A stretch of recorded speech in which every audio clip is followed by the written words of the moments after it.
Aterricé sobre mis piernas, me tropecé, y estuve a punto de caer por el otro lado. Entré al apartamento y de inmediato comencé a buscar si había otros shiatsu.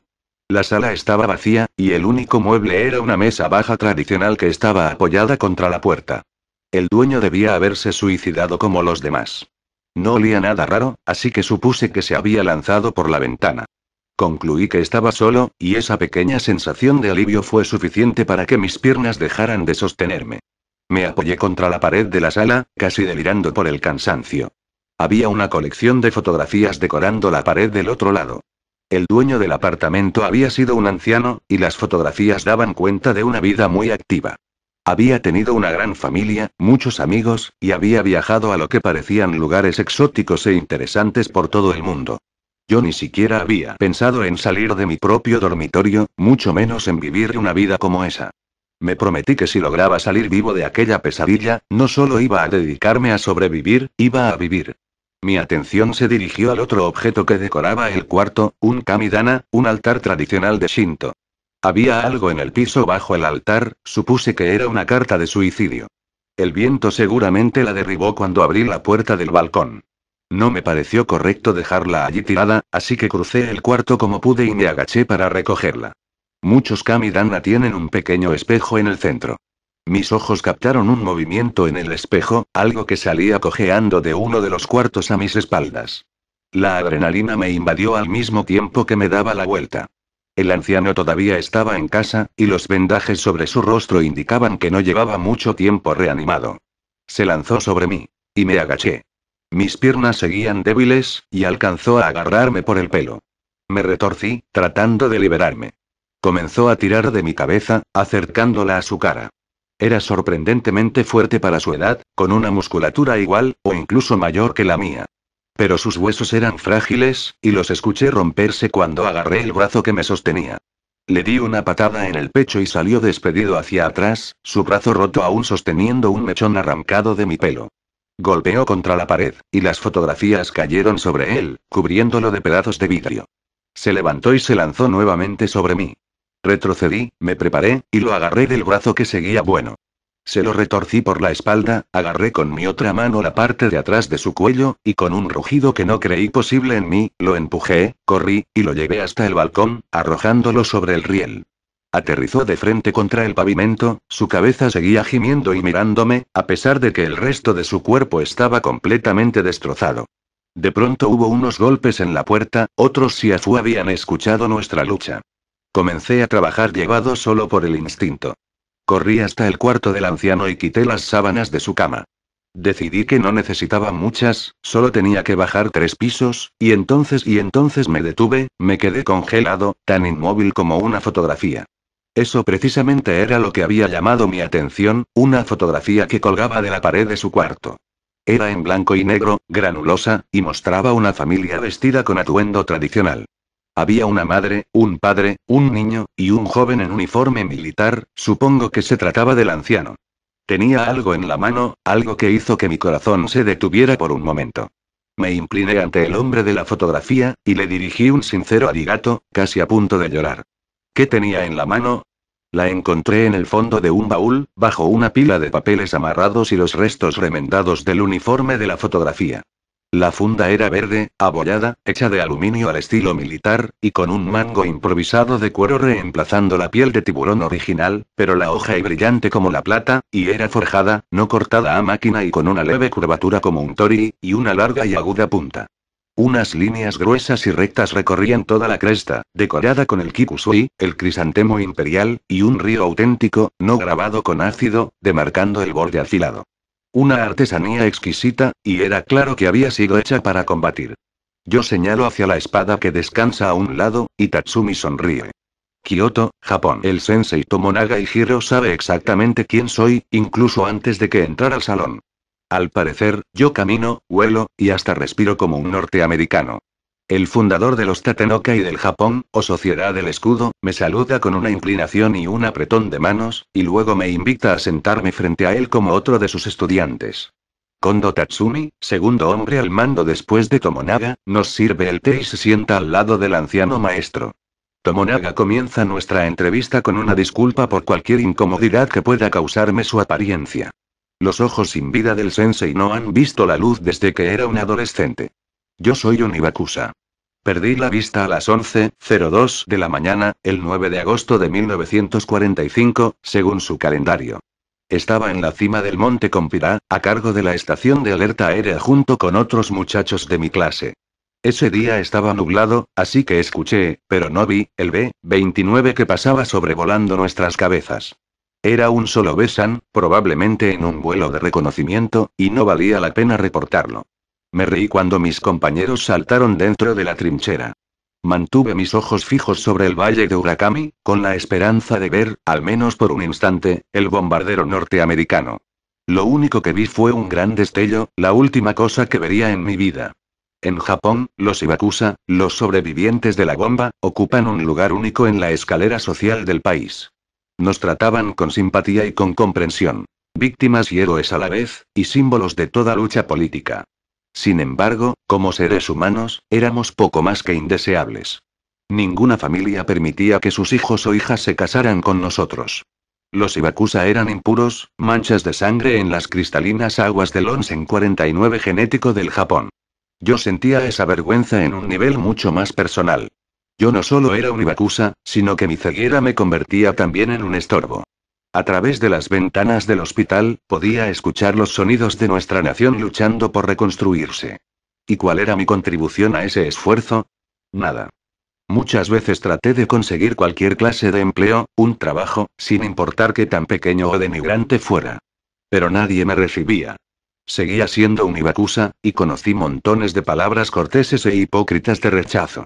Mi hermano me pidió que me quedara con él, insistiendo en que él y su esposa me cuidarían y me encontrarían alguna labor útil en la casa. Para mí eso era peor que el hospital.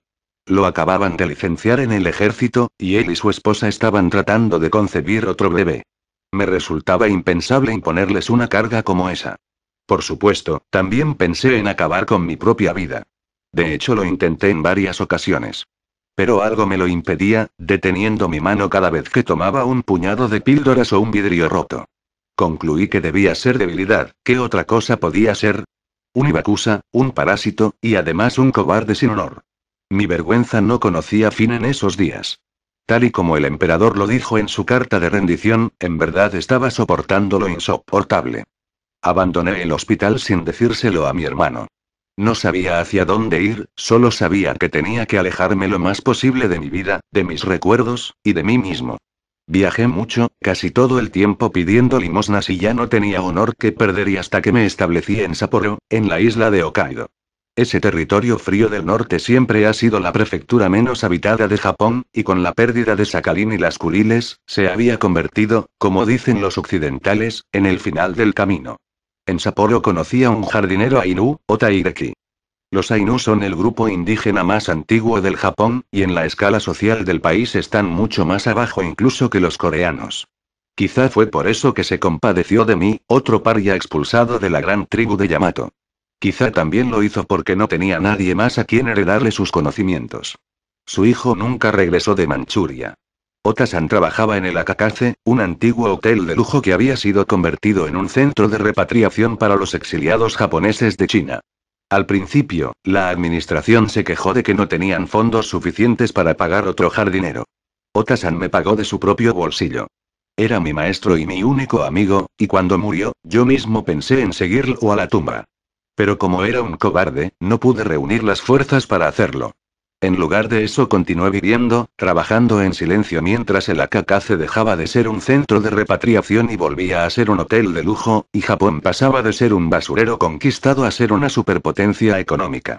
Yo seguía trabajando en el Akakaze cuando escuché sobre la primera infección en nuestro territorio. Estaba podando los arbustos cerca del restaurante, cuando escuché a algunos de los clientes discutiendo sobre los asesinatos de Nagumo. De acuerdo con su conversación, un hombre había asesinado a su esposa, y luego se había lanzado sobre el cadáver como un perro hambriento. Fue la primera vez que escuché hablar de la rabia africana. Traté de ignorarlos y de seguir con mi trabajo, pero al día siguiente hubo más conversaciones, más voces susurrantes en el jardín y junto a la piscina. Nagumo era una noticia vieja comparado con el grave contagio en el hospital Sumitomo de Osaka. Y al día siguiente hablaban de Nagoya, y luego Sendai, y de Kioto. Traté de alejar sus conversaciones de mi mente. Había ido a Hokkaido para apartarme del mundo, para vivir allí mis días de vergüenza y de ignominia. La voz que finalmente me convenció del peligro fue la del administrador del hotel, un empleado sumamente serio que no toleraba las estupideces, y que siempre hablaba lento y de forma muy educada. Después de la epidemia en Hirosaki, organizó una reunión de personal para desmentir, de una vez por todas, todos esos rumores sobre los muertos que volvían a la vida. Yo solo podía escuchar su voz, pero uno puede saber todo acerca de una persona por lo que pasa cuando abre su boca. El señor Sugawara estaba pronunciando sus palabras con demasiado cuidado, sobre todo las consonantes fuertes y agudas. Hacía eso para compensar por una dificultad del habla que había tenido muchos años antes, una dificultad que amenazaba con manifestarse nuevamente cada vez que sentía ansiedad. Yo había detectado antes ese mecanismo de defensa en el casi imperturbable Sugawara-san, una vez durante el terremoto del 95, y otra vez en el 98, cuando Corea del Norte había enviado un misil de prueba nuclear y de largo alcance sobre nuestro territorio. La cuidadosa articulación de Sugawara-san había sido casi imperceptible en aquel entonces, pero en esta ocasión podía escucharla tan claro como las sirenas de bombardeo de mi juventud. Y así, por segunda vez en mi vida, decidí escapar. Pensé en avisarle a mi hermano, pero había pasado tanto tiempo que no tenía idea de cómo contactarlo, o si seguía con vida. Ese fue el último, y quizá el más grande de todos mis actos deshonrosos, el peso más grande que voy a llevarme a la tumba. ¿Por qué escapó? ¿Acaso tenía miedo de morir? Claro que no. Incluso lo deseaba. Morir, la idea de librarme de una vida miserable era demasiado buena como para ser cierta y lo que temía era que, una vez más, podía convertirme en una carga para la gente a mi alrededor. Podía retrasar a alguien que tratara de ayudarme, ocuparía el lugar de alguien más digno en los vehículos de evacuación, pondría en peligro las vidas de aquellos que trataran de salvar a un viejo ciego que no merecía ser salvado. ¿Y qué tal si esos rumores sobre los muertos volviendo a la vida eran ciertos? ¿Qué tal si resultaba infectado y volvía de entre los muertos a amenazar la vida de mis compatriotas? No, ese no iba a ser el destino de este miserable Ibakusa. Si iba a morir, sería de la misma manera en que había vivido todo el tiempo.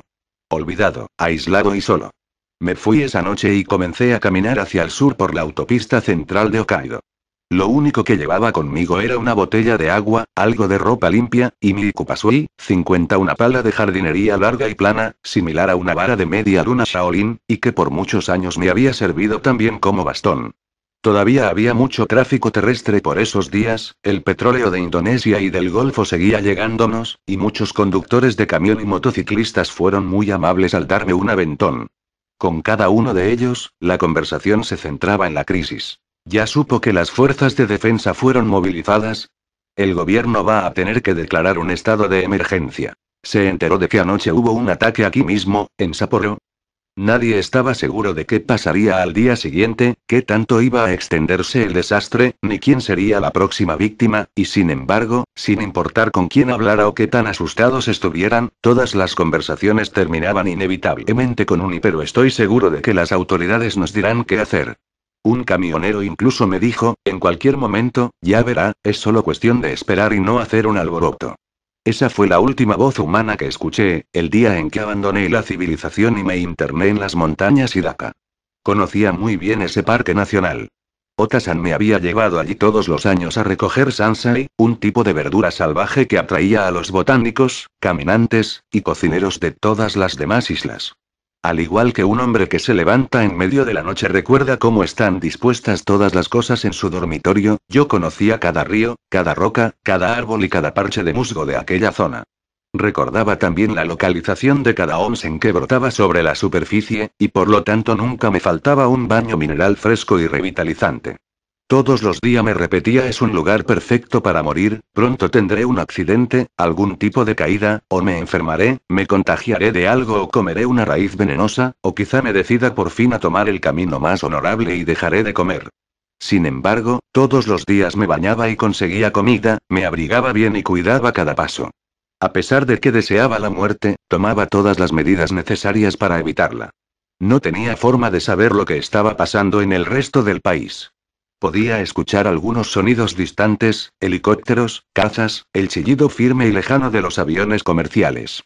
Pensé que podía haberme equivocado, quizá la crisis ya había pasado. A pesar de todo, quizá las autoridades habían salido victoriosas, y el peligro ya había sido olvidado por todo el mundo. Quizá mi apresurada huida solo había abierto una vacante para el empleo de jardinero en el Akakaz